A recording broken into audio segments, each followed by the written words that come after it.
இது யாரை வெளுத்திருக்கான்றது நம்ம இயக்குனருக்கு மட்டும்தான் தெரியும். அப்படிதானே இயக்குனர் அலெக்ஸ்? உண்மையிலே நம்ம சத்யராஜனை பத்தி நமக்கு நல்லா தெரியும். ஆனா இந்த படத்துல ஒரு அற்புதமான பாடலை பாடியிருக்காங்க. ஆமா, சத்யராஜனே பாட்டு அருமையா இருக்குண்ணே. அடுத்தடுத்து உங்களுக்கு ஏகப்பட்ட அழைப்புகள் வந்துகிட்டே இருக்கும். ரொம்ப அருமையா பாடியிருக்காங்க. சத்யராஜன் ஒரு வாட்டி எல்லாரும் நல்லா உற்சாகமாக கைகளை தட்டி வாழ்த்து சொல்லிடுவோமா, அருமை. அப்புறம் இன்னும் மேடையில நிறைய பெரிய பெரிய ஜாம்பவான்கள் இருக்காங்க. அண்ணன் வேலுமுருகன் இருக்காங்க, ஐயா திருமாவளவன் ஐயா இருக்காங்க, அன்னை முத்தரசன் இருக்காங்க, இன்னும் நம்ம கூல் சுரேஷ் இருக்காங்க. உங்களுடைய பேச்செல்லாம் கேட்கறதுக்காக தான் நாங்கள் ரொம்ப வெயிட் பண்ணிட்டு இருக்கோம். நீ தான் அந்த குரூப்பா? எங்க போனாலும் முன்னாடி வரும் உங்களுக்கு. அண்ணன் ரவிமுறை அண்ணன் இருக்காங்க, அண்ணன் பேசி அமர்ந்த சிவான் அவர்களுக்கு நன்றியை சொல்லிட்டு இந்த படத்தின் மூலமாக ஒரு விஷயத்தை சொல்ல வர்றாங்க. இதை நம்ம படம் பார்த்த பிறகு பேசுவோம், சரியா?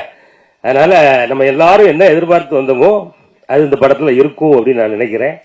இருக்கு அப்படின்றத நான் ஓரளவுக்கு உறுதி பண்ணியிருக்கேன். படம்லாம் பார்த்து படிச்சுட்டு மற்ற கதைகளை பேசுவோம்.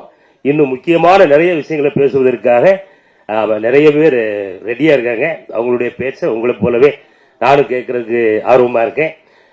இந்த படத்தினுடைய ட்ரெய்லர் பார்க்கும்போது ஹீரோ தம்பி எங்க தம்பி வாங்க. ஆமா, இந்த தம்பி ரொம்ப பிரமாதமா நடிச்சிருக்காப்ல. முதல் படமா தம்பி? இதான் முதல் படமா? வாழ்த்துக்கள் வாழ்த்துக்கள் தம்பி. தோற்றம்லாம் ஒரு வேற லெவல்ல இருக்கு. நீங்க ஒரு ஆக்ஷன் ஹீரோவாக நம்ம தமிழ் சினிமாவில் வரணும் அப்படின்றது எங்களுடைய ஆசை. அதுக்கேற்ற பயங்கர உழைச்சிருக்கீங்க, உழைப்பு அதில் தெரியுது. இதில் நடித்த அத்தனை கலைஞர்களுக்கும் இந்த நேரத்தில் ஒரு வாழ்த்துக்களை சொல்லிட்டு, இந்த படம் கண்டிப்பாக ஒரு மிகப்பெரிய வெற்றி படமாக இருக்கும். அது நம்ம புரட்சி தமிழன் அண்ணன் சத்யராஜன் அவர்களுக்கு அமைதி படைக்கு அடுத்து நிறைய படங்கள் நல்ல படங்கள் அண்ணன் கொடுத்திருக்காங்க. அந்த வரிசையில் இந்த படமும் வெற்றி பெற எல்லாம் வல்ல இறைவனை வேண்டி வாழ்த்தி விடைபெறுகிறேன். நன்றி, வணக்கம்.